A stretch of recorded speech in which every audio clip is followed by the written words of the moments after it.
there's a reason that you aren't hitting your goals. And a lot of that is around procrastination. You've got to stop procrastinating if you want to be successful in business. And within this video, I'm going to share with you 3 tips to actually help you to get stuff done, okay? And it's so powerful, because there are times when we all feel like we're stuck. We all feel like the needle isn't moving forward. We're not getting any closer to our goals. We see people all around us who seem to be smashing it. People who have entered the industry later than us, whose community is so much smaller than us. And we can feel really upset about that. And understandably so. Why are things working for them and they're not working for us? It's so annoying when that happens. But what if it's your fault? What if you need to step up and take responsibility, because you do? And this is the thing which I think I found really hard as a business owner, because you hear people talk about the mindset stuff. It's the mindset stuff. Don't think it too much about the strategy. The strategy is almost irrelevant. It's the mindset stuff. And this is what they're talking about. They're talking about those days when you're stuck, or those days or weeks turn into this feeling of it not working for you, or just feeling like procrastination and allowing procrastination to like seep into your day. So I've got ironically three strategic tips to help you, but it helps you to really combat this kind of stuff, because it comes from a mindset of believing that you can, and you can do this. There's absolutely nothing special about me as an entrepreneur. I'm an entrepreneur just like you, but I've made it work. I took the leap from a corporate role, which was really scary, took the leap, made the most of every opportunity, and I've made it work. And I'm not someone that talks about our revenue figures and things like that. But if I told you that I'd helped thousands of entrepreneurs so that they could get their business passion out into the world, think about the huge ripple effect that that's creating. That's really luge. So it's not just about me and my business, it's about empowering other people. So yes, we sell legal templates. Lucy Legal is the business that I run. We sell legal templates. We've got courses, we've got a membership. They're really successful in their own right. But what they do is, yeah, they help people legally protect their business, but they also allow people to go out and have the confidence that their business is also protected, and they go out into the world and they do what they need to do, and they share their message with the world, which is so important, okay? How are we going to do this? 3 ways. The first thing, you've got to get really clear on what you want.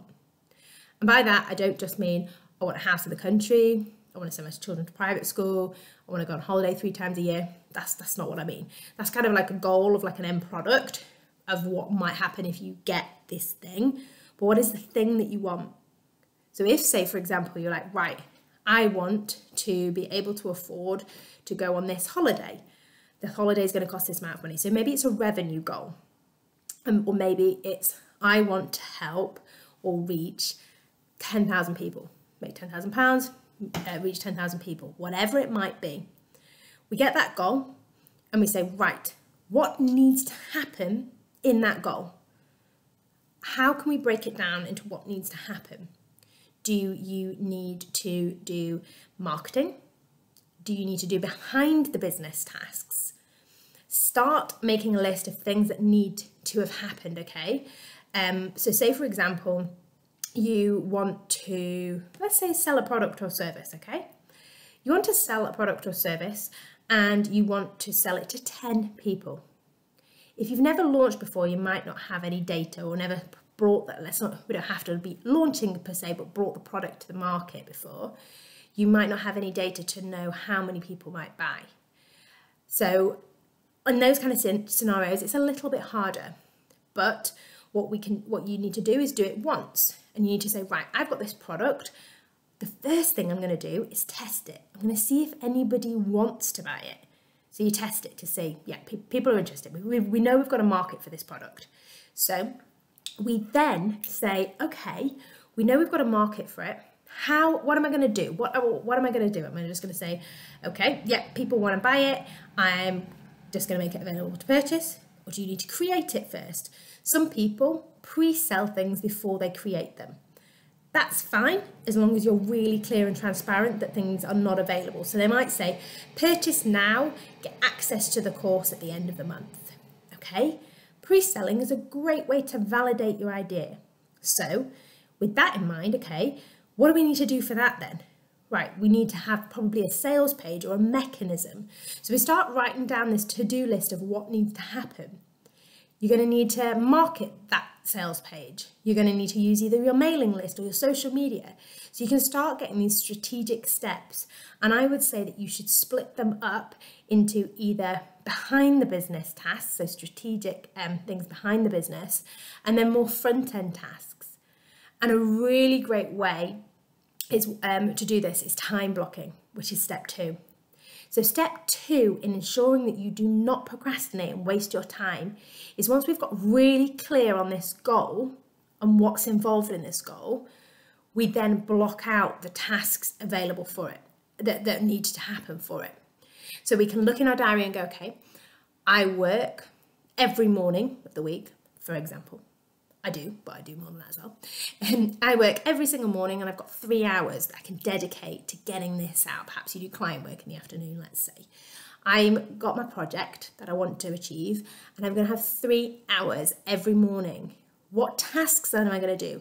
And I'm not saying you have to do an intricate list of tasks of like change the header on this page, link up Stripe to Kajabi or to Squarespace or whatever it might be on the other task. But start blocking into it what needs to happen. And this can be done on a much bigger scale as well, okay? So time blocking is so powerful if used correctly. You can set time within your business to help you stop procrastinating because you always know what you're meant to be doing. So let's take that example of having client calls every afternoon, because that's what feels best for you. You can deliver best for your clients then. But you've got to start doing these other tasks in these other spaces, okay?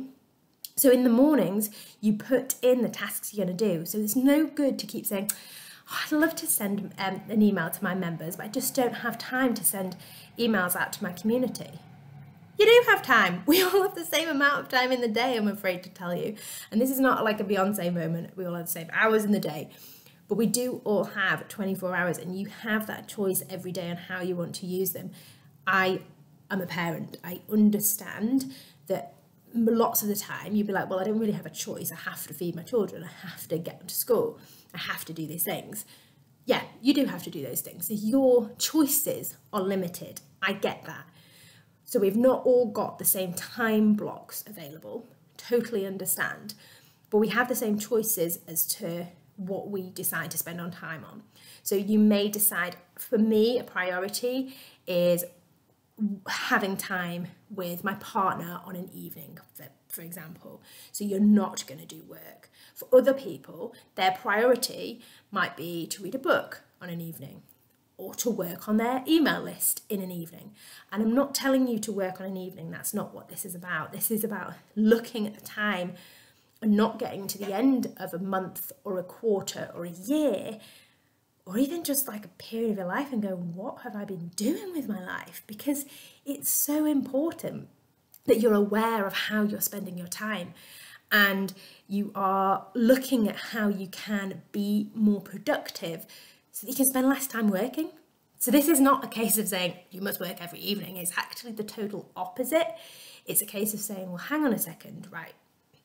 Let's take a step back here. You want to earn, let's say you want to earn £4,000 a month. Let's keep it easy for my maths. £4,000 a month. There are 4 weeks in a month. You therefore need to earn £1,000 a week. How many chargeable hours do you need to work to earn £1,000? Let's put those in. Maybe it's 10 hours. You charge £100 an hour for your time. So you need to do 2 client calls in the afternoons to get that £1,000. Brilliant. All of the other things need to happen in the day around that. So therefore you can block that in and you can say, this is when I'm going to do extra meetings.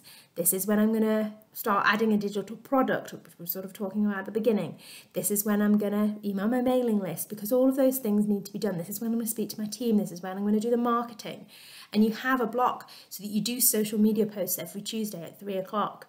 You don't hesitate, you don't waste time, you don't get to a day and you're like, oh my God, what am I going to post on social media? Ooh, this feels really awkward. Or you don't get to the point where you're like, oh my God, I've got loads of invoices to send out, because it's in a block and you know when you're doing it. So that is such a powerful tool to have, time blocking. And I would love to know, can you let me know in the comments of this video, do you use time blocking? Because I think it's such a powerful thing, and it's changed the way that I do business and live my life as well. I even time blocked a holiday recently, and I don't recommend necessarily that you do that, but it was more, we didn't like stick to it rigidly, but it was more to ensure that we both, my husband and I, took our young daughter skiing at the start of the year, to ensure that we both got time to do what we wanted to do. And that's what it was about. It was about blocking in the time for ourselves. And that's what helps you make the most out of situations, because I know sometimes before I've looked back and thought, where does the time go? Like, I didn't achieve what I wanted to do. And do you know why? If I'm totally honest, it's because I spent time scrolling on social media sometimes. I faffed around, I've gone down a rabbit hole, and I look up and I'm like, oh my gosh, it's 4 o'clock in the afternoon. What have I done with my day? I definitely could have done more, okay? So I'm not saying this to say work all the time, don't have any fun, time block everything, make it super serious and boring. I'm definitely not saying that. I just want to help you get the most out of things. So we're getting really clear on what we want, and then we're distilling that down into what kind of tasks, and then really helps at that point to then be like, okay, hang on a second, this is my goal and there's no time for this. So then you can really quickly adjust your expectations, which is pretty huge as well, because you can manage your own expectations and be like, actually, I don't have time to do this. This is not going to get achieved in this time. And say, for example, it was connected to monetary and you're like, okay, I don't have time to fit 10 consultations at £100 in. I just don't have time to do that. I need to get more time, or I need to change my offering, and perhaps instead I can offer an element which is not involving my time. I can give them resources and things as well, so that I can maybe adapt my pricing. And that really helps you in that way as well, to look at that. So it's about looking about what you need to sell and what you need to do to achieve those revenue targets. And it works with products as well. It works with how much of something you need to sell, like how much you need to be marketing and showing up.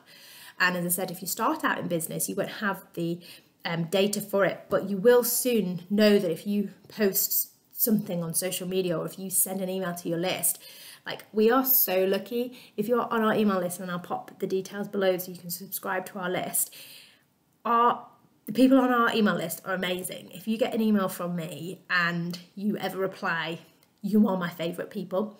You in particular are my favourite person, okay? If you've replied to me, because I love it when people reply to our emails, and it's not just open, it's not spammy marketing, it's tailored, and it's like, it's from me to you. I hope that forever in the business, I'll always be able to write what I send as a Friday email. As I said, I'll link that so you can sign up. And it's about behind the business, behind what's happening, the highs, the lows, and what it's really like to be an entrepreneur. And I write all of those. And it's from me, and when people reply, there is that one-to-one connection. And that's important, okay? And because people buy from people. And I am a person, and I do care, and that's what really spreads through our business. That's what's made us so successful, because we are so passionate about helping people get the right legal protection in place so that they can chase down their dreams and actually make them a reality. That I want to invest my time. That's an important time block for me, is sending that email each week. And the third point, before I digress too much on that, the third point is to start saying no. And I probably feel a little bit of a fraud saying this, because I really find it hard. I find it so hard to say no. I always say yes to people. But you know what was really powerful for me is when somebody I was working with, a fantastic lady called Megan, she said to me, Lucy, when you're saying no to one person, when you say yes to one person, you say no to someone else. So every time you say yes to a client, you're saying no to your friends or your family or your partner or your child. And that's a really big deal. That really hit home. So when I'm saying, yeah, I can do that, what I'm actually saying is, yeah, I'll do that, but I'm not going to spend time with you in an evening, or I'm not going to be able to call you back, or I'm not going to be able to send that birthday present on time.